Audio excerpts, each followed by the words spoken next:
Baik Bu, di sini saya akan menjelaskan nomor 1, buatlah kelas diagramnya, yang dimana yang pertama ada kelas name mahasiswa dan atributnya ada mahasiswa, nama mahasiswa, prodi mahasiswa, dan metodenya ada mencari buku, meminjam buku, dan mengembalikan buku, dan petugas.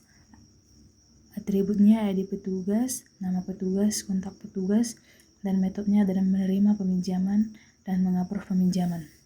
Dan yang ketiga ada buku, atributnya ada buku, judul buku, penulis buku, dan metodenya memberikan informasi.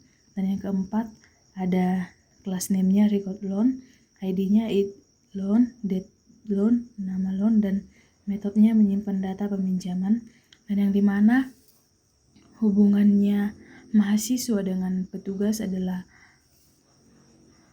banyak dengan satu dan one to many, dan petugas ke buku many to many, dan read loan ke buku one to many. Yang kedua, buatlah activity diagram minimal 2 activity. Di sini saya membuat activity diagram login di mana ada mahasiswa dengan sistem. Yang pertama, mahasiswa memulai start dan mengakses sistem, lalu sistem menampilkan halaman login, lalu si mahasiswa memasukkan email dan password, lalu melakukan submission, dan sistem jika valid akan menampilkan halaman dashboard, jika tidak valid akan meneruskan ke menampilkan halaman login, lalu jika valid menampilkan halaman dashboard, setelah itu selesai. Lalu yang kedua, saya mengambil proses peminjaman buku yang dimana mahasiswa memulai start, lalu login, lalu memasukkan email password, lalu sistem memverifikasi. Jika valid, sistem akan menampilkan dashboard, jika tidak invalid akan memasukkan email dan password kembali. Lalu si mahasiswa masuk ke menu pencarian buku, lalu memasukkan kata kunci buku, dan si sistem akan memproses permintaan pencarian, lalu menampilkan status buku, lalu si mahasiswa memilih salah satu buku, lalu melihat detail buku, dan si sistem akan menampilkan status buku.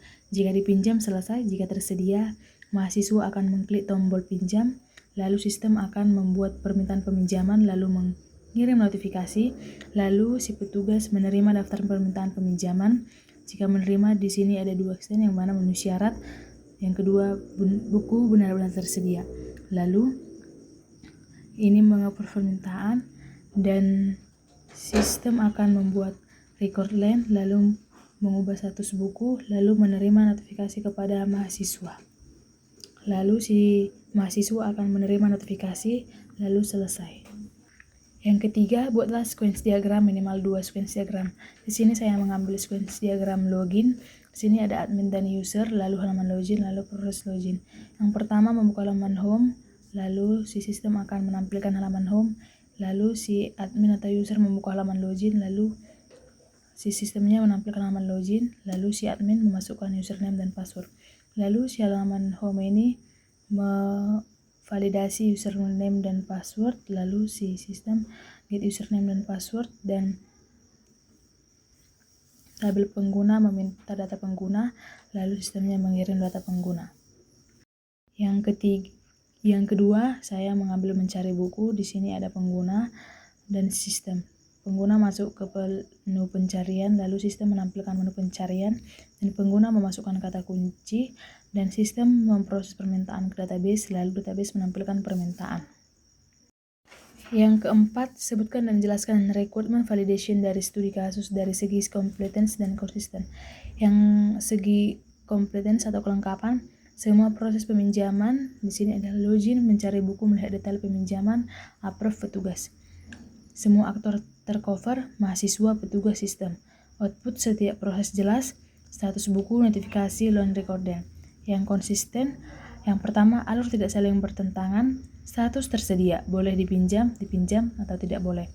Nama entitas konsisten di semua proses, buku, mahasiswa, petugas, loan.